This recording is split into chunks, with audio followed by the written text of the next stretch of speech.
დეტალებს უნდა დაუკვირდეთ, აი ამ შემთხვევაში მაპატია ცოტა გამიგრძელდა, მაგრამ როც იყოს ადამიანი უფრო პრიორიტეტული, ვიდრე ის რაღაც საკითხი, რაც მასთან გაკავშირებს.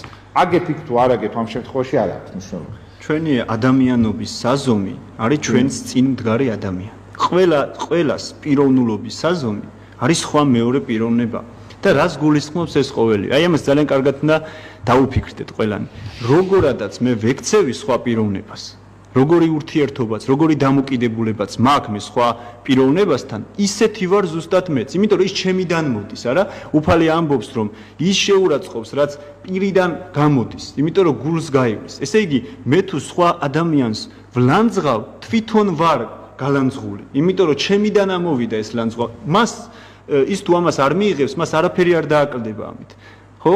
საერთოდ არაფერი დააკლდება. ამიტომ ყოველთვის ეს უნდა გვახსოვდეს, რომ ჩვენი ადამიანობის საზომი ყოველთვის ჩვენს წინ მდგარი ადამიანია.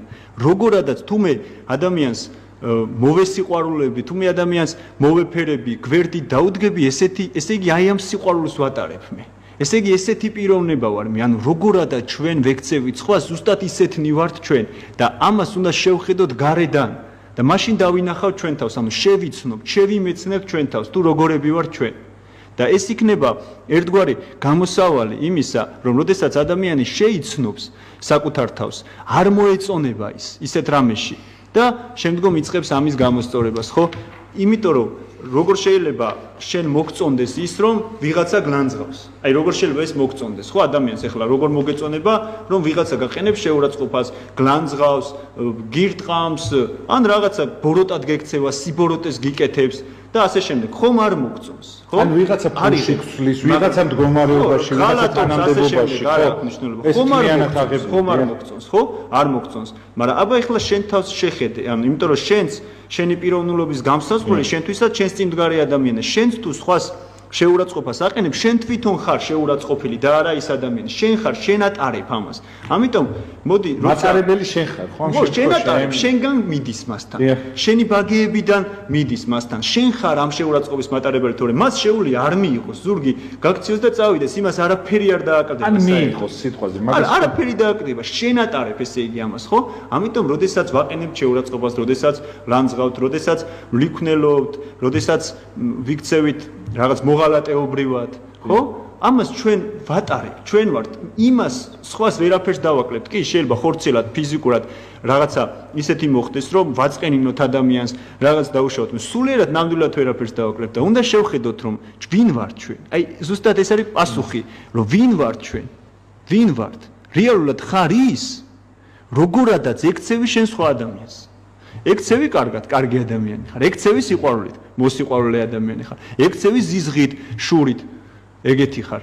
იმიტომ რომ შენ ატარებ ამ ყველათვისებას და კარგად მინდა რომ ყველას გვახსოვდეს რომ ჩვენი როცა თავს დებთ დიდ ადამიანობაზე და პრეტენზია გვაქვს რომ ყველანი დიდი ადამიანები ვართ, ქართველებს სხვა შინაგანი პრეტენზია გვაქვს რომ ჩვენ რომ ვართ ასეთი მაგარი სამყაროში არავინ არ არის და დიდი ადამიანები ვართ, ხო? გვაქვს ამის აი შინაგანი ის გვაქვს, ხო? მაშინ მოდი დავფიქრდეთ რომ გვაქვს ეს პრეტენზია. რეალურად სად ჩნდება, როგორ გამოჩნდება ჩემი ადამიანობა? გამოჩნდება ისე, როგორადაც მოვექცევი მე სხვა ადამიანს. იმიტომ რომ როგორადაც ვიქცევი, ეს არის ჩემი პიროვნულობის მახასიათებელი თვისება. თან გადაწყვეტ მომენტებში. ხო, ეგეთი, რა თქმა უნდა. რა თქმა უნდა, ეგეთი ვარ მე, როდესაც განსაცდელია, მაშინ ჩანს კიდე ადამიანი როგორია, ხო?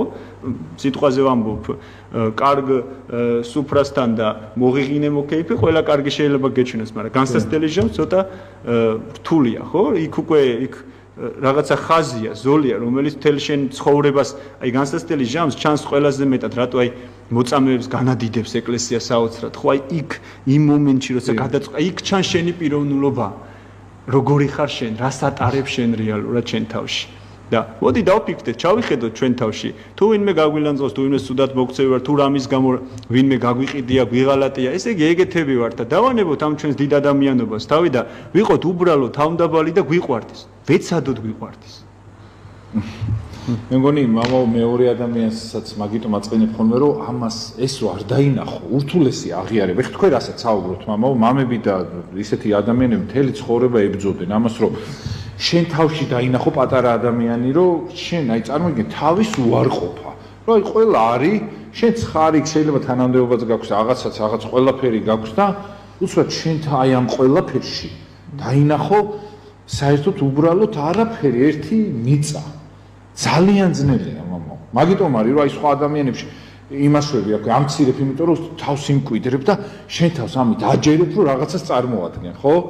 აი ამ შემთხვევაში მამაო ძალიან აი რაღაცა ისეთ მინდა რბილად რო ვთქვათ, რომ აი როგორ დავინახო